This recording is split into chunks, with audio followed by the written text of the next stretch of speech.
Last song is called Mob Mentality. Thank you.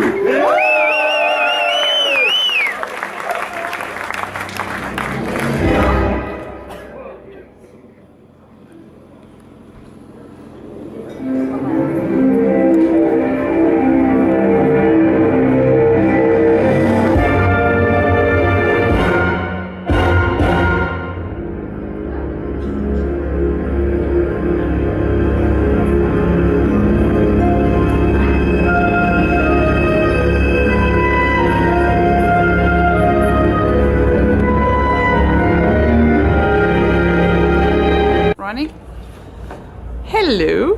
Hello.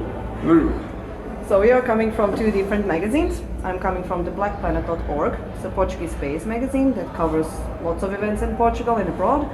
And Tini here is coming from Undergrounded. Underground in Germany. German magazine. So if you could start introducing yourselves.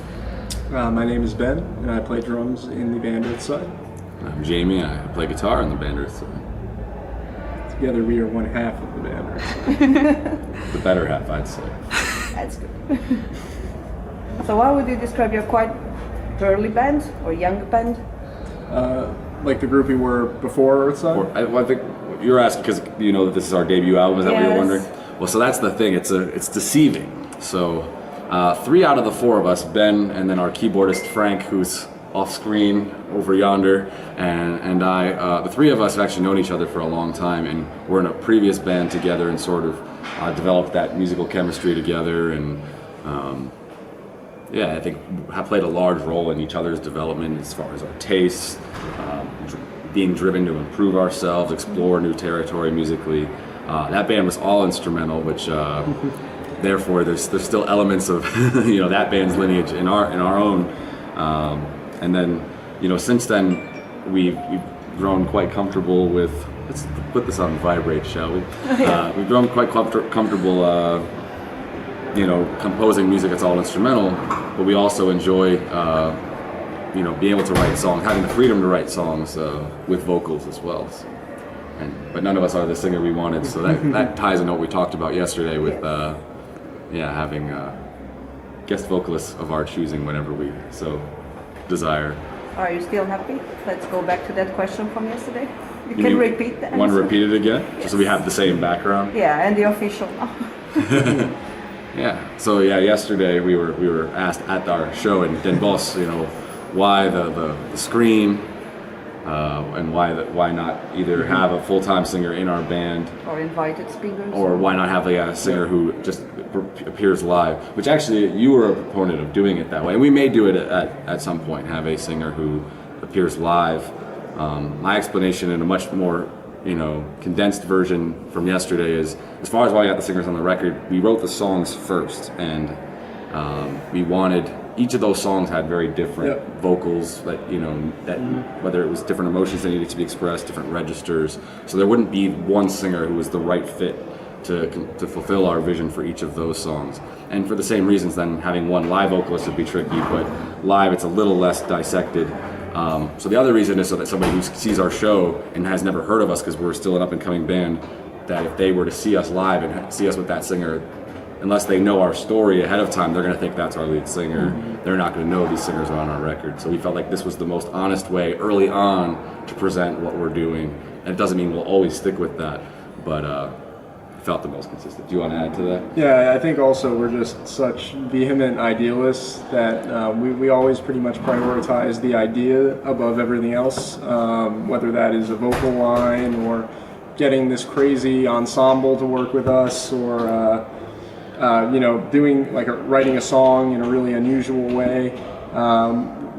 we always look to the idea first, and then we sit down and we say, okay, how are we going to do this? How are we going to make this happen?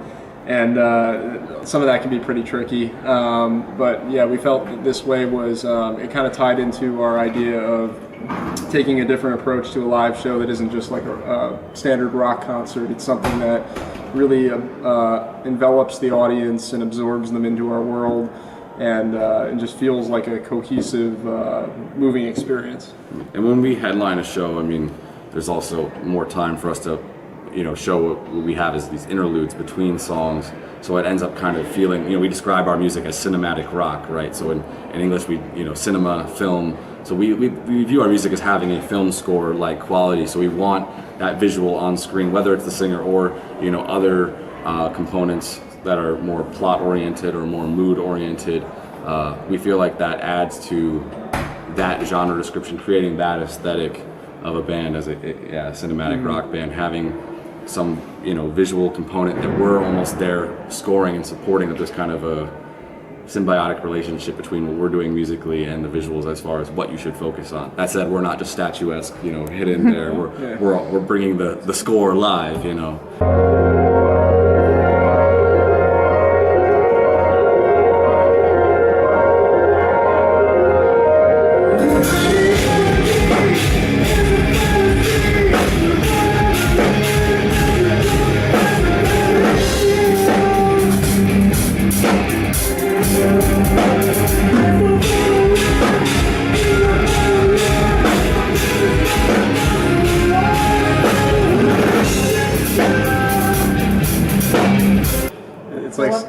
Sorry to interrupt, but picking up on this, that cinematic, so what do you think is the story in one of your shows?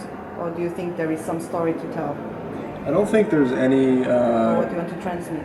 Yeah, I don't think there's like a plot character setting, like you parse it out in that kind of way, story. I think it's more, like if you came back to the album that we did, I'd say it's not a concept album in the traditional sense. It's more of it's an overall mix of feelings and moods that convey a certain kind of inward journey through personal struggles and towards the aspirations that we all have as people to strive for something great, or to find some greater self-knowledge.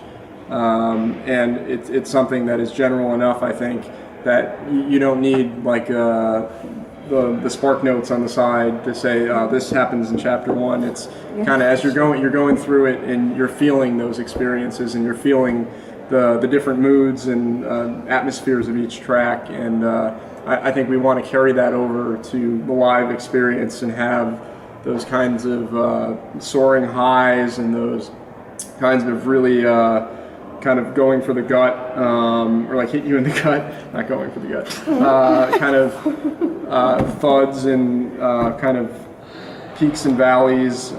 So I think it's something that each person will experience a little differently, and each song means something particular to each of us, and many of the times we don't even agree on what it means. And that's especially with instrumentals, there's room for that. It's gonna, it comes when we're playing, it comes from our individual feeling, but it may not be that we feel the same thing. Yep. And I think what bends out highs and lows, I think our music covers a breadth of emotions. It's, and talking about that sort of journey of trying to create something very personal, and that there are some euphoric highs in that, and then also just some real heartbreaks where you put yourself out there in a very vulnerable way to express yourself that openly, and sometimes it's very rewarding, and sometimes it's we can't go on any longer, and I think our music really is about our own. It is very meta. It is definitely about the experience of what we're going through on a day-to-day basis, trying to do something that means something both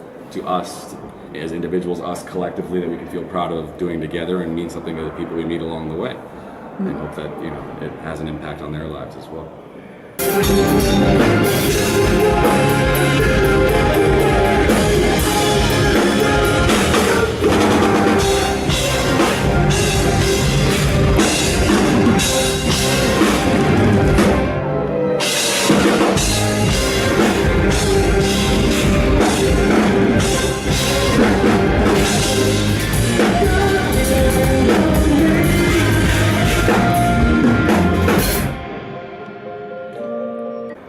for a debut album, you had really quite a lot of also not quite unfamous people and ensembles working for you. How easy was it to put that together? How did you, as fairly unknown band, get people from Sweden and Russia and everywhere together to actually work for your album? It was a piece of cake. I was going to be exactly People were what I just said. fighting over working with us. Like Devin Townsend, Meshuggah were like, sorry, you guys are on the guest list. I mean, on the waiting list. On the waiting list. On the waiting list. Maybe next album, we'll see. Tool wanted to actually make our album rather than their own album. That's why it's taken them so long. But we said it breaks our hearts to reject your very kind offer, but we have to say no.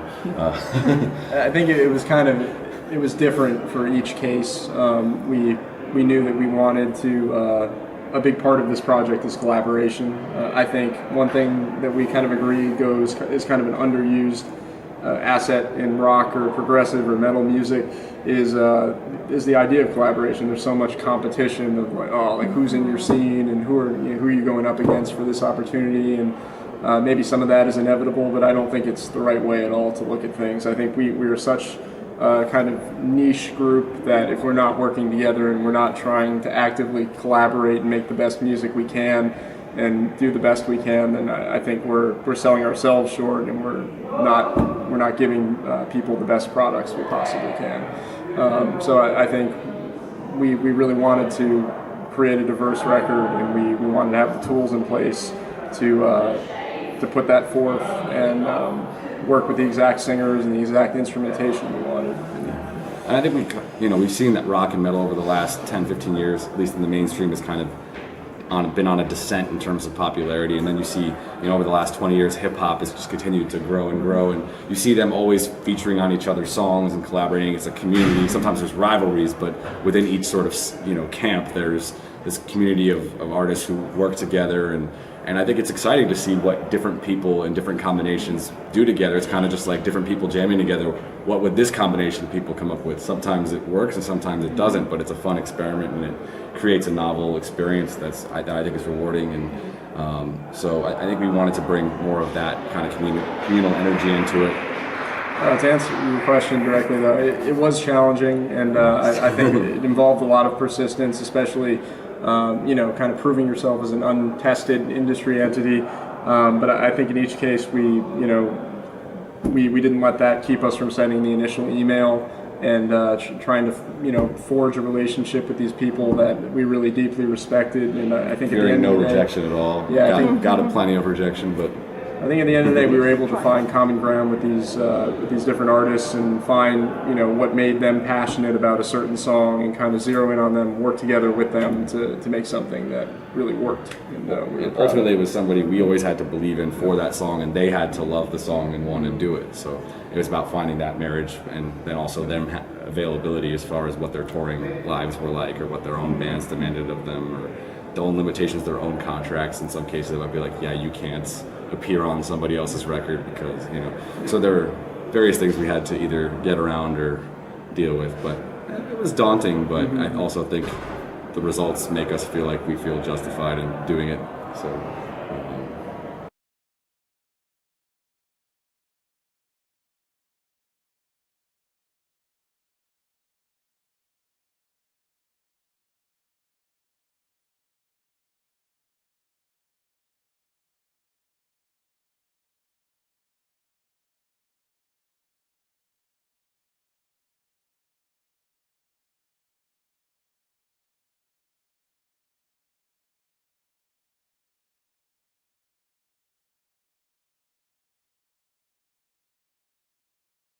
yeah. So the next album will be similar? Are you seeking a similar, are you going to kind of reuse the same artists, or are you going to, especially now that you have had chance to collaborate with people on the road, are you going to mix it more and match more? And Well, speaking of the collaboration, I think one thing I was going to say, and the last thing is, when you talk about competition, one thing that's great about this tour is, you have three, progressive-oriented bands with Leprous, Voyager, and Earthside, but all three of those bands have a different take on it, so there really is no competition. It's three bands that I think all do what they do really well and are really passionate about what they do, and have a lot of respect for one another. And so I think we view this as an opportunity to hopefully all foster each other's careers and share our fan bases with each other, and each night is we kind of, the only element of competition is, all right, we brought it, now you have to bring it. Oh, these guys are going to be great tonight, so we better be on our game, And I think that's But that's healthy competition. yeah, that's what just, everybody wants to give the fans the best show they can. So I think, yeah, it's a good thing. It just, everybody raises their level together, and then we celebrate after. So are the shows being fine till now? What's your feeling? The tour just started, but Yeah.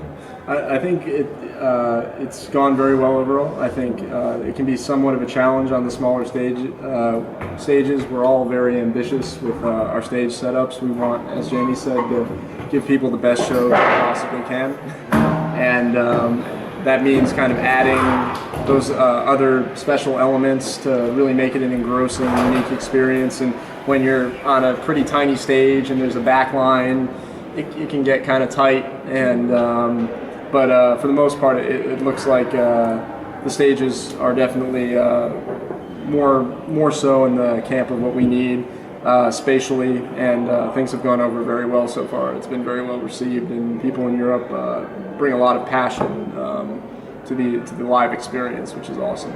so you don't get the same feeling on the Euros? Well, one thing I was going to say that kind of goes along with that is, it's so surprising, at least to me so far, is we play the city we've never been to in our lives, and there are people singing along to our songs, or people, who clearly know, maybe if it's an instrumental, they know where like the drum accents are, and you're like, you see them air drumming or like air guitar, I'm like, wait, I've never been to this country, and there's all these people that know our songs. And in America, just 5 months ago when we went on tour, there was almost none of that. So I mean, there's the feeling of maybe that's a difference between Europe and America, or a difference between, here we're on a more progressive tour. That was a metal tour with Soulfly and Soilwork, so less fan overlap.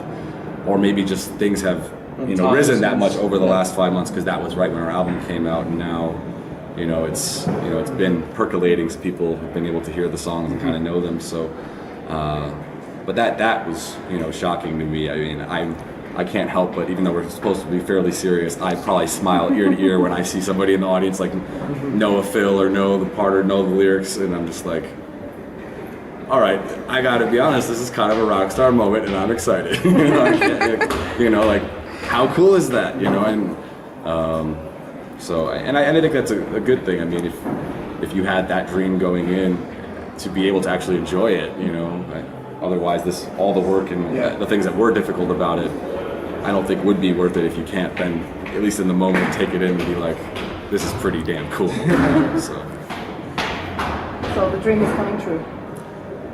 It's in progress. Yeah, it's a long path to it. And as you'll say, we'll never feel like we've arrived. That's kind of the closest I've come, meaning behind that song, which is just like, you have the pivotal moments where you feel like you really accomplished something. You're just like, oh man, like I'm there. And then, you get there, and then after a week or two, you're like, oh wow, there's still so much ahead. And it's kind of finding that meaning in being able to live enough in the moment that you're able to derive some satisfaction from those victories and keep propelling yourself forward. I think it's a good thing, though. I think it's a positive that feeling of we've arrived is fleeting. That's an ephemeral thing, because otherwise life wouldn't be worth continuing to live. Then you set the bar even higher now, and you're no longer satisfied with what was an accomplishment before. Just maintaining that, now you have something more to shoot for. And so the carrot keeps getting moved further ahead of you as you chase it, and that's good. That's a good thing. But it's sometimes masochistic and torturing at the same time. We can't just enjoy, like, we did it. It's like, great, you did that. Now next thing. Are you working on the next thing already? We've started working on it. We have a handful of different song ideas that we've been developing, either kind of in practice together, or kind of what we'll call like a home studio practice, where we start to parse out the ideas and figure out what goes where, because we write both as a group and independently. And we're starting to kind of brainstorm like which singers or different instrumentalists we want to work with on the next record. So maybe to come back to your other question a little bit, is I think the next record is going to continue the aesthetic that we really like, the things we really love about music, but kind of present them in a lot of new ways that we didn't go for in the first record. I meant to come back to that too. That's good. I think the collaborative spirit will still be there. I don't know if it'll be strictly like let's get 4 dude vocalists and an orchestra. I think it'll be. I mean, one thing I regret is I don't think we collaborated with enough women, whether it be in vocal or instrumental realms. I think part of that though was because these men who were singing were kind of extensions of our own voices that we don't have. It was kind of like the voice we wish we had. Maybe that was sort of the gendered aspect to it. But I think it'll be cool to hopefully at some point work with a woman singer and also. What would, if you could have any, what would you pick? Like 1990, early 90s era Bjork, but I bet modern day Bjork could probably still like kill it. So, but it'd have to be a very specific. Because again, the song comes first. We'd have to have written the right song, and then we'd have to have somehow found a way to contact her. And she seemed like she'd be an elusive one. So I don't know. The punctuation, the umlaut on the O, or is it an umlaut or is it a slash? It's not an umlaut, right? I thought it was an A. Yeah, but just because of that, actually Bjorn was pretty easy to find, so maybe it's only one letter difference. Maybe we have a shot. Okay, did you pick him because of the umlaut? Yes. No, it was a bonus, but he was working actually with one of the producers who was working with us. That was just like the producer who was going to record our album passed the demo along to him, and that sort of got the conversation started. So. Did he actually sing the song during the common tour with Soilwork? No, it kind of came together so last minute that he didn't really have an opportunity to rehearse it beforehand and wasn't really comfortable with that. So we weren't able to do that on that run. I think. Yeah, because he had never gotten to rehearse the song, and we just showed up mid-tour. And also, I think it would, the big reveal. Like everybody in that crowd is there to see Soilwork. If he's already come out an hour before they come on to sing a song with us, then the crowd is not quite as pumped for like, holy shit, it's Soilwork. It's like, yeah, Bjorn, we already saw you, great. Oh, everybody else, great, but you're not the singer, so we don't care about you either. I think that would. I think it would. I can understand why it would not. Even if he maybe even wanted to, I could see his bandmates being like, dude, you're blowing the big reveal, We need the audience to be totally stoked that we just took the stage. So I don't think it would be fair to expect him to sing it when we're on tour with them. And, maybe if we get to do like a one-off festival appearance that they're also at, maybe they're playing a different day on the same festival. I think that would be the shot to do it. And I hope we get to it at some point. That would be great. I think we might need to run down and start like pronto. But thank you very much. Thank you so much for having us. And for the rest of the tour. Thank you so much. And I hope you guys get to enjoy it. Yeah, finally we can see it today. It's all of us. So fair enough. Thank you so much. Thanks.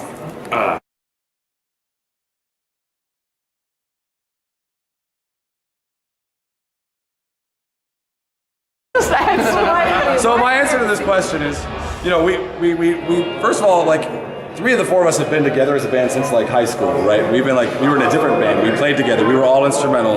This is going to be very easy to pay attention to. We were all instrumental, and because we could never find a singer we thought was good enough to like make our sound better, and always made our like detracted, right? Unless you have a really, really great singer, it doesn't necessarily add to it, And we felt like our music was interesting enough instrumental that we didn't need vocals. And half the songs he wrote on the album are instrumental, so the singer would just be sitting there like, so you'd have to come on and just do that. And we like writing instrumental music. Like Beethoven wrote instrumental music. People didn't complain, hey, where's the singer?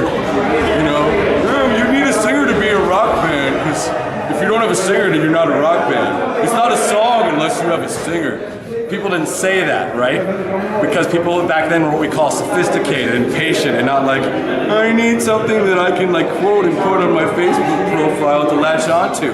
Yeah, right. I'm kind of dissing you right now, bro. But I still love you. Okay, so continuing on. So when we wrote songs for this album, we wrote some songs together, all in rehearsal, were instrumentals, and then some songs we wrote individually, sort of separately, that had like vocal ideas we felt really strongly about. Like I wrote a song, the one that we closed with, Mob Mentality with the orchestra, and I wrote it with my voice. I'm not a good enough singer to sing it though, but I had this whole melody and lyrics and everything. I had a message I wanted, and I had a specific set of singers that I thought I needed a voice that could express that, that emotion in that way.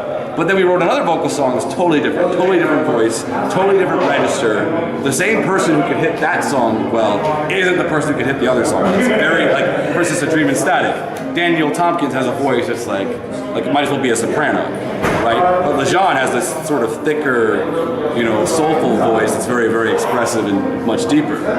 You're not going to find a singer who can do both of those extremely well as either of them does and has that unique quality or character. So each of them was the best singer for the song we wrote. Now, if we got a live singer to sing those songs live, maybe we could find a live singer who could sing both of them, but for people who've never heard of us before, they're going to see that singer and think, oh, that's the lead singer of Earthside. If I get their album, he's going to be the singer on the album. But then they get the album and be like, who the fuck are these guys? So it's confusing.